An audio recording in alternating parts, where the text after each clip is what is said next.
Thank you. Welcome. Congratulations for your induction. As Tom has mentioned, Ivan transferred from Bayview. Mid-September, I got a phone call from Gary Badusky. You've got a pretty good kid that transferred in, but boy, is he unmotivated. Oh, is he lazy? Oh, is he unorganized? Wow, thanks for the heads up, Gary. But that's not going to be my problem. He's a sprinter. So we had 8 coaches at that time, so it'll be the sprint coach's problem. We started track and field in January, and what we do is Monday and Wednesday we'd work out here. Tuesday and Thursday we'd go to York University. We take a bus and get there as early as we can. 5:15 was the finishing up workout time, and we're back on the bus at 5:30. January came around, we got the bus, first Tuesday, down to York University, whole big group of athletes. 5:15, everybody's getting ready. I get on the bus about 5:25, look around. Ivan's missing. Frank Farrow, who's sitting in the front, does a classic eye roll and says, "Oh yeah, Ivan's finding his equipment." So, get off the bus, nip into the York University Track Center, and sure enough, there's Ivan, running from corner to corner, picking up this track suit, this shirt, his bag. Oh, so we're late. Ivan sat beside me on the way back, and we had a little discussion about him holding up everyone else. Well, that was Tuesday. Thursday, we go down to York University. 5:15, 5:20, we're on the bus. Someone's missing. Ivan! Frank goes in and gets him. We have this little discussion on the way back. But Frank and Tiffany are pretty clever. They come up with a great idea. And I don't think that Ivan ever found out. But we had our manager become Ivan's personal valet. So rather than wait for Ivan, we had the manager going around, picking up Ivan's stuff as it dropped around the track, and put it into a bag where we were all sitting, and lo and behold, there it is, 5:30, Ivan's there. But the look on his face, he looked like he was the best organized person in the world. Now, Ivan had a somewhat of a mediocre indoor track season, but halfway through the season he came up, he said, "I'd like to run 400. I'm going to move up. I'm going to run 400, and I'd like to be on the 4x4 relay team." Oh, Ivan, there's work to that. You have to work at that, Ivan. "Oh, yeah, I'll do it. Well, to give Ivan credit, he started off the last half of the indoor season working as hard as everyone. The indoor season was a prelude to the outdoor season. The outdoor season is much more important because you got to qualify for OFSA. Well, we'd have a couple of meets before, and lo and behold, we had Ivan in the 400. Goes across the finish line first. I wander down to past the finish line, and Ivan is bent over on his hands, knees on his hands, the saliva dripping down on the track, these streams of drool, just... Ivan, how was it? Mr. C. That was the hardest thing I've ever done. That was hard. Way to go, Ivan. Way to go. But he got up and he wiped the spittle off his face.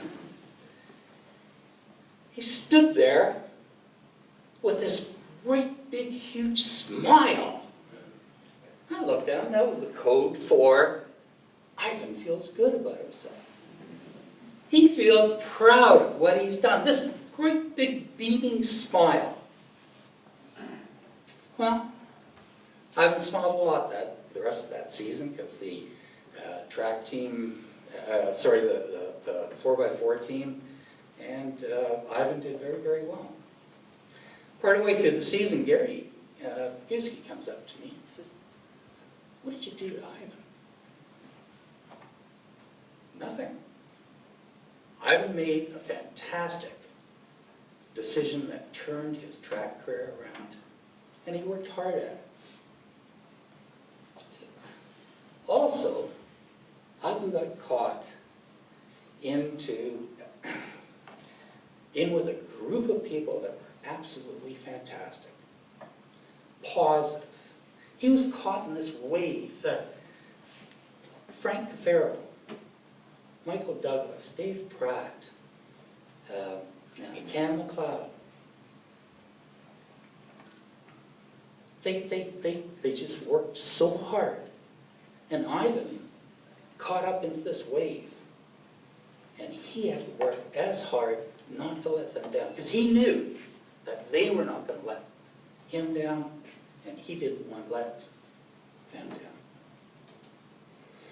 Fantastic.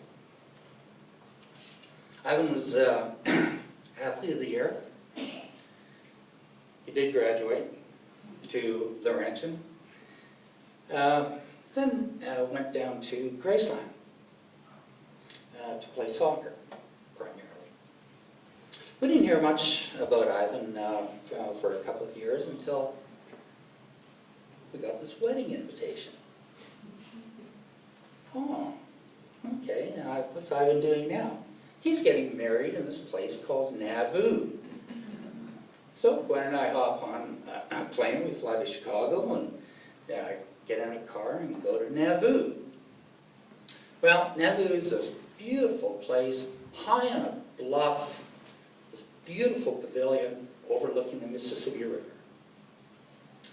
And Ivan introduced us for the first time, to his fiancée, Polly.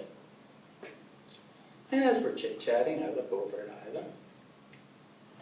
There's the smile. There's the big smile. Ivan's happy with himself. Ivan's pleased. Well, we had a great time. Didn't hear from Ivan for a couple more years. And Gwen's looking at the internet. Said, look. Gotta see this. Ivan's done something. Oh, geez. Okay. There he is. His soccer team wins the national championship. And Ivan is awarded Coach of the Year. Fantastic. I can just picture that big smile for his athletes and for himself for this fantastic achievement. A little while later, we get a phone call from Ivan. We just bought Maple Leaf Gardens. What? Did you and Polly come in to save money or something like that? No. That's not what I meant. That's not what I meant. It says Ryerson bought Maple Leaf Gardens, and I'm in charge of the athletic part of it. Fantastic. What do you mean? Well, I'm athletic director at Ryerson.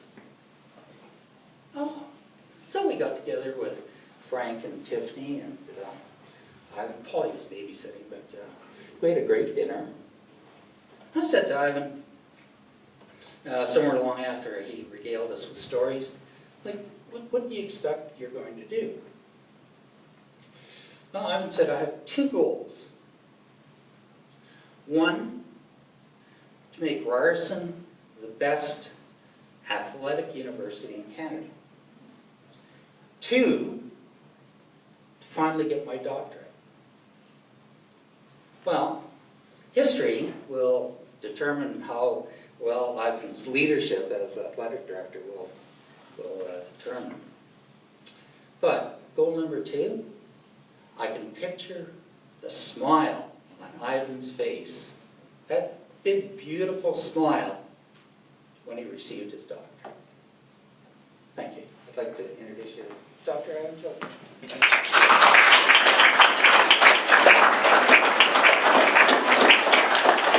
I don't remember the slide story, all right? I just remember saying I don't want to do that again. So it's So first off, congratulations. It's an honor to be up here and thank the committee for the nomination.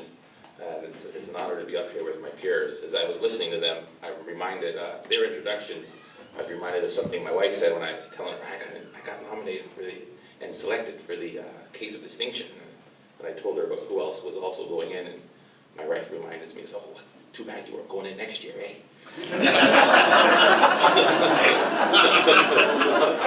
I always poke fun of myself, but it's clearly we have a common thread between all of us that weaves us. And one of the beautiful things about not having a speech in your hand is you can let it go wherever it chooses to take you. And there are some common threads, and one of them is the role of our peers and our families. Clearly, I wasn't born in this country. I was born in Guyana, South America, and my parents came here probably in the mid-'70s, and there's a lot of sacrifices that happened. We lived in Jane and Finch, and I know that Jane and Finch has a very different connotation. And I remember back then, color, for the lack of a better word, stopped at Steeles. And my parents made the choice to bring us up into what would be considered a raisin in the sugar bowl land up here, right? Which definitely, as a young man, wasn't easy for me. And I can only imagine what it was for my parents. But they did something that is what I hear consistently being told by my colleagues here. And they demonstrated and they modeled what was the effective behavior for success, which was they had a tremendous work ethic. And as much as my mother and I, at the time when we were teenagers, were butted heads, the comment is that it is not good enough to be good enough. You must be better in order to be recognized. And it's a careful line. And so I'm happy my daughters and my son are here and my family, because it's a careful line as parents that we strive to push our children to exceed and balance that push and that drive to also hold them in the handle of love and nurture, right? And it's a balance, and you hope you get it right. And I'm hoping us being here is a testament to the role all of the parents did and the family support that we had. Let me go back and kind of reflect, and Mr. Nuttall asked me, I was so surprised, why am I here, right? And I'm like, here is the reason. Every coach that's here is a part of the journey. As a coach, when I recruited people to Iowa, I always said, I am in loco parentis, right? And that's Latin for in absence of parents. I had great parents that worked hard, but I can tell you they probably came to one football game, one I didn't play, which I get reminded of, maybe one track and field game meet, and that's probably really it, right? And that wasn't from lack of caring. It was the role of the immigrant parent to work to provide so that we are advanced. And so the in loco parentis for me was Mr. and Mrs. C, was Mr. Nuttall, was Mr. Boguski, was Mr. Mallory, and many of the other teachers that came. I can still remember the different things that they did for me. And I don't think teachers understand the role they play in nurturing and promoting the success. And so I'll give you a couple of stories that may enlighten you, and we'll see if you can recall. First off, I got my first 80 from Mr. Boguski. It was in phys ed, of course. And the truth be told, and much chagrin to my kids, my parents brought out my report card. In grade 9 and 10, it was filled with D's and F's and C's, except in phys ed, where it'd be an A, or a class maybe I liked the teacher, it'd be another A. But I remember one time, And Mr. Baguski did a kind act to me. He did it with dignity. I was not a wealthy young man. In fact, we were probably significantly different from a socioeconomic status than many of our peers at Bayview. And he noticed that when I came to track and field practice, my stuff always came in a plastic shopping bag, right? And that was what we had. And maybe it came in a real bag. I may have lost the real one, probably, right? And I know that I would never go to my parents and get a second one, right? And so I carried my stuff in a plastic bag, and I was the most disorganized, probably lacking. I was the kid that showered once every 2 weeks. And he brought me into his office, and he gave me the typical grade 9 boy talk about taking care of yourself. Gave me a stick of deodorant, and he gave me a gym bag, and he treated that with dignity and not shame, right? And I remember it was a blue gym bag. It was from the Masters games. He gave me many a ride home, because when my parents are working and I had to go from Bayview all the way to Jane and Kirby, I walked home many a time, and nobody knew that, right? But it was he that started me in this role of track and field. I ended up being the Iowa record holder in a small college in the Midwest record holder in hurdles. And it was Mr. Nuttall who started me in the technical execution of that, to a fact that I still go on and teach hurdles. And I took it for granted, those two, until this very year when I went to Aurora High School to go ahead and teach hurdles. And I realized that the commitment from the teachers, and it's no offense to them, but it was a 1 day a week or a 2 day a week commitment. I didn't realize, to your point, every single day those teachers were there. Every single day. And I also remember fast forwarding it to Mr. C when I came here for track and field. And he had a comment to me, and he said to me one time, he's like, "Ivan, you've always been, a big fish in a small pond. You can win the 100 and the 200, the long jump, the triple jump at York Region. But if you want to be excellent, you've got to pick one thing to focus on. You've got to be one thing that you're going to be the best at." I'm not sure if you remember that conversation, but that is really why I moved to the 400 in my mind. It was you telling me, don't be good here, be excellent here. And it drove me to want to be a part of something bigger. For me, King City is where I began the journey of wanting to be a coach. It was in Mrs. C's grade 12 advanced phys ed class, where everybody that was in there was athletic and wanted to be. It would be interesting to look at that group to see who ended up going on to careers in the athletic administration. King City did something that was really special for me. It gave me the opportunity to flourish. It gave me the opportunity to expand my wings. It was the first place where I ever got to be a head coach. Nobody knows this, and I probably wouldn't happen again. But I invited my colleague, Ben Umpleby. Ben and I played soccer in Newmarket together, and he was also at my wedding. And him and I don't know if you even remember this, Ben, we coached grade 13 women's soccer together, or girls soccer together. And I don't know, I was looking and thinking about that. 2 boys coaching an entire girls team. We did the entire practices by ourselves. We took them on the road by ourselves. We ordered the equipment. We did all of these things. Every single one of these things was a small learning opportunity. When Frank Tefero and I ran our track and field team, we went and bought our own uniforms, our own greens, our own tank tops, our own tights. When we did the soccer, we went and bought our own jerseys. We went and did all of these things. I realize now, 25 years later, when I redid the logo for the Ryerson Rams, when I redid the look of the uniforms, all of these branding initiatives, I learned them here first. I took them next to the next step, to the next step. Everybody says, well, how did you know how to do this? It was a journey along the way. It was a journey along the way that promoted all this learning. We speak of the same things, I think. I use the word grit, and he's talked about determination, or luck, or timing, or persistence. We all talk about the same thing, and we talk about it through our failures. You see my report card, right? Grade 9 and 10. In Laurentian, again, I went to Laurentian, and then the first year with all that freedom, I flunked out of university. That's what took me to Graceland University, for an opportunity to start all over again. It took me 3 years of straight A's to eliminate the D's and F's, and to get into the graduate school of my choice. The truth be told here, I'm fortunate. I'm in the right place at the right time. It's the timing piece. But here is the real truth.